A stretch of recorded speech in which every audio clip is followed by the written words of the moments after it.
अरे ओ फटेहाल लड़के, तेरी औकात है 600 करोड़ वापस लाने की? तूने कभी सर्वर देखा भी है? 600 करोड़ क्या होता है पता भी है? कमरे में सन्नाटा छा गया। दोपहर के ठीक 2:05 हो रहे थे। नेशनल मर्केंटाइल बैंक के हेड ऑफिस में एसी 16 डिग्री पर चल रहा था, लेकिन आईटी फ्लोर पर मौजूद हर चेहरे से पसीना टपक रहा था। मुख्य सर्वर रूम, जिसे बैंक का दिमाग कहा जाता था, उसकी लाल चेतावनी लाइटें लगातार जल बुझ रही थीं। आईटी डायरेक्टर रोहन मेहरा की उंगलियां कीबोर्ड पर कांप रही थीं। मैम, 600 करोड़ का आउटगोइंग सिग्नल गया है, लेकिन पैसा किसी अकाउंट में पहुंचा ही नहीं। ट्रांजैक्शन लॉग खुद ब खुद गायब हो रहे हैं। Chief operations head Ananya Sinha की आंखें फैल गईं। मतलब पैसा गया कहां? रोहन की आवाज धीमी पड़ गई। ऐसा लग रहा है जैसे पैसा बैंक की डिजिटल दीवारों के अंदर ही कहीं फंस गया हो। उसी कांच की ऊंची इमारत के बाहर धूल, धूप और शोर के बीच 14 साल का कबीर बैठा था। कंधे पर तारों से भरा बोरा, हाथ में टूटा हुआ मदरबोर्ड। लोग उसे कूड़ा बीनने वाला कहते थे, लेकिन कबीर मशीनों को दोस्त कहता था। 4 साल पहले उसकी मां शालिनी इसी बैंक में सफाई का काम करती थी। वो पढ़ी लिखी थी, पर गरीबी ने उसे झाड़ू पकड़ा दी थी। वो कबीर से कहती थी, बेटा, मशीनें इंसानों से ज्यादा ईमानदार होती हैं। अगर ध्यान से सुनोगे तो वो खुद बता देंगी कि दर्द कहां है। एक रात रहस्यमयी हादसे में शालिनी की मौत हो गई। कबीर सड़क पर आ गया। उस दोपहर जब बैंक में 600 करोड़ गायब हुए, कबीर बैंक के ट्रांसफार्मर के पास बैठा था। अचानक उसने सुना बैकअप सर्वर का कूलिंग यूनिट अलग आवाज कर रहा था। ये चोरी नहीं, ये सिस्टम का घुटना है। वो उठकर गेट की ओर बढ़ा।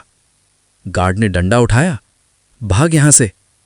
कबीर शांत बोला, अंदर 5वां सर्वर ओवरहीट हो रहा है। पैसा बाहर नहीं गया, सिस्टम ने खुद उसे लॉक किया है। उसी वक्त अनन्या बाहर आईं। उन्होंने कबीर की आंखों में देखा।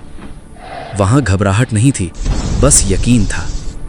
कुछ मिनट बाद सर्वर रूम के भीतर कबीर मशीनों के बीच ऐसे घूम रहा था जैसे कोई वैद्य नाड़ी देखता है। वो एक रैक के सामने रुका, कान लगाया। यहां है। हीट की वजह से ट्रांजैक्शन बफर में फ्रीज हुआ है। किसी ने अंदर से वायरस छोड़ा है, लेकिन सिस्टम ने खुद को बचा लिया। रोहन हंस पड़ा, तुम्हें यह सब कैसे पता? कबीर मुस्कुराया, मैंने कोड किताबों से नहीं, कचरे से सीखा है। उसे टर्मिनल दिया गया। उसने आंखें बंद की, मां की आवाज याद की और टाइप करना शुरू किया। स्क्रीन पर हरे अक्षर दौड़ने लगे। अचानक लाल अलर्ट चमका, सिस्टम पर्ज इन 4.30। अनन्या घबरा गई। अगर सिस्टम पर्ज हुआ तो सब डेटा मिट जाएगा। कबीर बोला, चोर यही है, वो सबूत मिटाना चाहता है। उल्टी गिनती शुरू हो चुकी थी। रोहन चिल्लाया, मेन पावर काट दो। नहीं, कबीर गरजा, पावर काटी तो पैसा डिजिटल राख बन जाएगा। उसने अचानक लैपटॉप हटाया, फर्श का पैनल खोला। डिजिटल दरवाजा बंद है तो फिजिकल दरवाजा खोलेंगे। उसने अपने पुराने बटन वाले फोन को हार्डवेयर पोर्ट से जोड़ा। सीधे बाइनरी पल्स भेजने लगा। 30 सेकंड, 20 सेकंड। कमरे की लाल लाइटें अचानक नीली हो गईं। स्क्रीन पर उभरा 600 करोड़ सुरक्षित रूप से मुख्य वॉल्ट में पुनः स्थापित। कमरे में सन्नाटा था, फिर तालियां। लेकिन कबीर बोला, चोर अभी भागेगा। सीसीटीवी में दिखा technology consultant Aditya Saxena emergency gate की ओर भाग रहा था।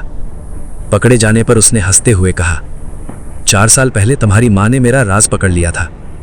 वो हादसा नहीं था। कबीर की आंखों में आंसू भर आए। उसे याद आया, उस रात मां ने एक कागज उसकी जेब में रखा था। इसे संभाल कर रखना, ये सच की चाबी है।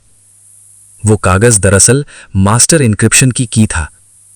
कबीर बोला, मां कहती थी मशीनें झूठ नहीं बोलती। आज उन्होंने आपका सच बता दिया। पुलिस आदित्य को ले गई।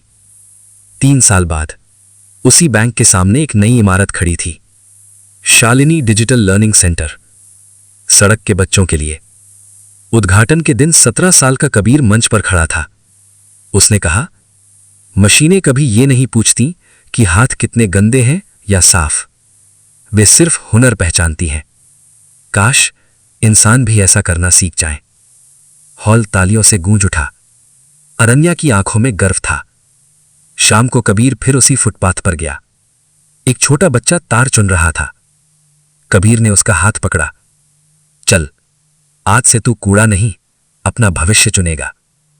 सूरज ढल रहा था, लेकिन एक नया सूरज फिर उग चुका था। इसे लाइक, सब्सक्राइब और कमेंट करें।